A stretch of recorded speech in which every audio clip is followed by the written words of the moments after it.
द्वारिका में सामवादी ये भगवान के पुत्र खेल रहे थे, तो प्यास लगी तो एक कुएं में गए तो वहां देखा एक पर्वताकार गिरगिट पड़ा हुआ है।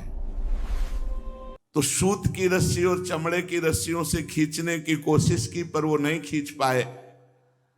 फिर ये बात भगवान द्वारिकाधीश तक पहुंची तो द्वारिकाधीश भगवान श्री कृष्णचंद्र जी वहां आए और बाएं हाथ से ही खींच कर निकाल दिया। भगवान का स्पर्श होते ही आश्चर्य हुआ, उस गिरगिट से एक तेजस्वी महापुरुष प्रकट हुए। यद्यपि भगवान त्रिकालज्ञ हैं, सब कुछ जानते हैं, पर पूछा कि हे देव पुरुष, तुम कौन हो और तुमको ये गति कैसे प्राप्त हुई? तुम गिरगिट किस कारण से बने? आप अपना परिचय दीजिए।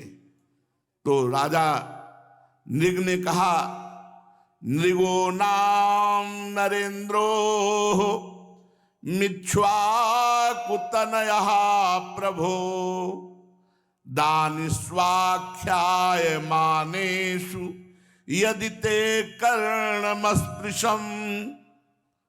प्रभो, मैं चक्रवर्ती सम्राट महाराज इक्ष्वाकु का पुत्र राजा नृग हूं। जो गिरगिट बने हुए थे उन्होंने कहा मैं नृग हूं। जब कभी किसी ने आपके सामने दानियों की गिनती की होगी तो उसमें मेरा नाम आपके कानों में अवश्य पड़ा होगा। प्रभो, आप समस्त प्राणियों की एक एक वृत्ति के साक्षी हैं। भूत और भविष्य का व्यवधान भी आपके अखंड ज्ञान में किसी प्रकार की बाधा नहीं डाल सकता। अतः आपसे छिपा ही क्या है। फिर भी मैं आपकी आज्ञा का पालन करने के लिए कहता हूं। पृथ्वी में जितने धूलिकण हैं, आकाश में जितने तारे हैं और वर्षा में जल की धाराएं गिनती, उनको तो कोई गिन सकता है, पर मैंने जितनी गौएं दान की अनगिनत, और वो सभी गौएं दुधार दूध देने वाली नौजवान सीधी सुंदर सुलक्षणा कपिला थी। और मैंने न्याय के धन से प्राप्त की हुई उन गौओं को बछड़ों के सहित दान किया। सींगों में सोना मढ़ा दिया, खुरों में चांदी, और उन्हें वस्त्र हार गहनों से सजा दिया। ऐसी गौएं मैंने दी। भगवान, युवावस्था से संपन्न श्रेष्ठ ब्राह्मण कुमारों को, जो सद्गुणी शील संपन्न, कष्ट में पड़े हुए कुटुंब वाले, दंभ रहित तपस्वी, वेद पाठी शिष्यों को विद्यादान कराने वाले और सच्चरित्र ऐसों को मैंने वस्त्राभूषण से अलंकृत गौओं का दान किया। प्रभु, मैंने पृथ्वी का दान किया, सोने का दान किया, घोड़े, हाथी, दासियों, नवीन कन्याओं का कन्यादान, तिलों के पर्वत, चांदी, सैया, वस्त्र, रत्न, ग्रह, रथ, ये सब दान किए, यज्ञ किए, बहुत से कुएं, बावली आदि सब बनवाए, पर मुझे गिरगिट की योनि मिली। चूक हो गई एक चूक। लाख चूक करो तुम्हारी दुर्गति नहीं होगी। राधा नाम जपो। श्री ध्रुवदास जी महाराज जीव दशा लीला में वर्णन करते हैं कि तुमने सब कुछ किया, लेकिन भगवान का नाम जप नहीं किया, भगवान का नाम उच्चारण नहीं किया। अभी नृग जी वर्णन कर रहे, तो यहां ध्रुवदास जी महाराज कह रहे, हेम को सुमेर दान, कितना सोना दान कर, बोले सुमेरु जैसा, और रतन अनेक दान, अनेक प्रकार के रत्नों का दान, गजदान, हाथियों का दान, अन्नदान, भोजन आदि, अन्न आदि, और भूमि दान करही। ध्यान से सुने, हेम को सुमेरु दान, रतन अनेक दान, गजदान, अन्नदान, भूमि दान करही, और मोती के तुला दान। एक तराजू में पलड़े में आप बैठ जाए और एक में मोतियां, और फिर उसको दान करें।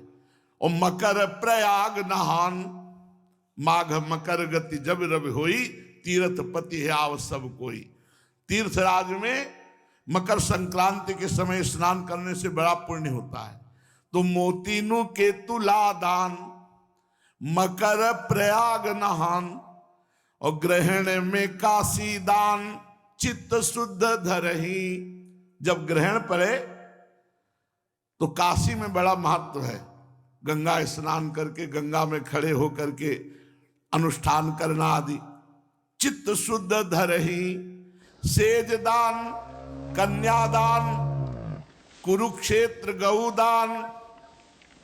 ध्यान से सुनो, इतने में पापन को नेकहू न हरही, कृष्ण केसरी को नाम एक बार लीने ध्रुव, पापी तिहू लोकन के छिन माही तरही। ये सब दान एक तरफ और भगवान का नाम एक तरफ। अगर बात मान लो तो सुनो महाराज नृग के मुख से। वो कह रहे हैं भगवान, जितनी भूमि में कण हैं, आकाश में तारे हैं और जल की धाराएं हैं, ऐसी असंख्य गौएं दान की। एक गलती हो गई। क्या गलती हुई? एक दिन दान ना लेने वाले तपस्वी ब्राह्मण की एक गाय भूल से उधर गौशाला के पास गई होगी, तो गौरक्षकों ने समझा कि महाराज की ही गौशाला के, तो अंदर कर लिया। और जो ब्राह्मण को दान दिए जा रहे थे, तो वो गाय जो तपस्वी ब्राह्मण दान नहीं लेता था, उसकी गाय भूल से गौशाला और गौशाला से दान में आ गई। तो जो दान लिए था ब्राह्मण, वो बड़े आनंद से जा रहा था, और वो ब्राह्मण जिसकी गाय खो गई थी, उसने कहा ये गाय तो मेरी है। तो दान लेने वाले ने कहा ये गाय तो मेरी महाराज नृग ने अभी दिया है। बोले नहीं, गाय मेरी महाराज नृग कैसे दे सकते? तो बोले चलो महाराज के पास। अब महाराज के पास गए और जो दान लिया था उसने कहा महाराज आपने गाय अभी दान दी? बोले हाँ स्वीकृत है, मैंने आपको दी। तो जिसकी गाय खो गई थी उसने कहा आप दान कैसे दे सकते हैं, गाय मेरी है और मैं किसी से दान कभी लेता नहीं, तो आपने हमारी गाय दान कैसे कर दी? आपने हमारी गाय चुरा ली।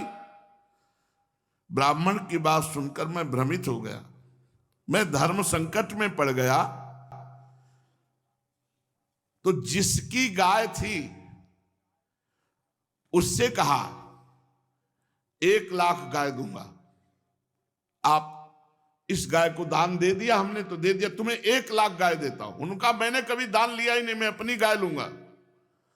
जिसको दान किया था उससे कहा 1 लाख गाय दूंगा, तुम छो बोले नहीं हम यही गाय लेंगे। मैंने हाथ जोड़कर दोनों से कहा मैं आपका सेवक हूं, मेरे से अपराध बन रहा है, आप कृपा कीजिए, इस अपराध से मुझे बचाइए। राजन मैं इसके बदले में कुछ नहीं लूंगा, ये कहकर तो गाय का स्वामी चला गया जो कभी दान नहीं लेता था। इसके बदले में 1 लाख क्या तुम और 10,000 गाय दो तो भी मैं नहीं लूंगा, ये कहकर दूसरा ब्राह्मण चला गया। जब मेरी आयु समाप्त हुई तो केवल इतने के कारण मुझे यमपुरी ले जाया गया। यमपुरी में ले जाकर के धर्मराज ने पूछा तुम अपने पाप का फल भोगना चाहते हो पहले या पुण्य का? तो हमने कहा पाप का। तो मुझे तत्काल ये गिरगिट का शरीर मिला द्वारिका के कुएं में। तब से मैं बड़ा कष्ट भोग रहा था। आज आपके दर्शन से गिरगिट योनि से मुक्त हुआ हूं। प्रभु मैं ब्राह्मणों का सेवक, उदार, दानी, आपका निज जन, बड़ी अभिलाषा थी कि आपके किसी प्रकार दर्शन हो जाए। ये आपकी कृपा है कि पूर्व जन्म की हमारी स्मृति नष्ट नहीं हुई। हे परमात्मन, बड़े बड़े शुद्ध हृदय योगीश्वर उपनिषदों की दृष्टि से अपने हृदय में आपका ध्यान करते रहते हैं। हे इंद्रियातीत परमात्मन, साक्षात आप मेरे नेत्रों के सामने आ गए। ये कितनी बड़ी कृपा है आपकी। प्रभु मैं तो अनेक प्रकार के व्यसनों दुखद कर्मों में फंसकर अंधा हो रहा था। आपका दर्शन तो तब होता है जब संसार चक्र से छुटकारा मिलने का समय आता है। हे देवताओं के आराध्य देव पुरुषोत्तम गोविंद, आप ही व्यक्त और अव्यक्त जगत तथा जीवों के स्वामी हैं। हे अविनाशी अच्युत, आपकी कीर्ति पवित्र है। हे अंतर्यामी नारायण, आप ही समस्त वृत्तियों और इंद्रियों के स्वामी हैं। प्रभु श्री कृष्ण, मैं अब अपने देवलोक को जा रहा हूं, आप मुझे आज्ञा दीजिए। आप ऐसी कृपा कीजिए कि मैं चाहे कहीं भी क्यों न रहूं, मेरा चित्त सदा आपके चरण कमलों का चिंतन करता रहे। प्रभु, आप समस्त कार्यों और कारणों के रूप में विद्यमान हैं। मैं जानता हूं आपकी शक्ति अनंत है और मैं ये भी जानता हूं कि आप स्वयं ब्रह्म हैं। मैं आपको बार बार नमस्कार करता हूं। सच्चिदानंद स्वरूप सर्वांतर्यामी वासुदेव भगवान श्री कृष्ण, आप समस्त योगों के स्वामी हैं, स्वयं योगेश्वर हैं। मैं आपको बार बार नमस्कार करता हूं। राजा नृग ने इस प्रकार भगवान की स्तुति की और परिक्रमा करके 4 मुकुट से उनके चरणों में पुनः साष्टांग प्रणाम किया।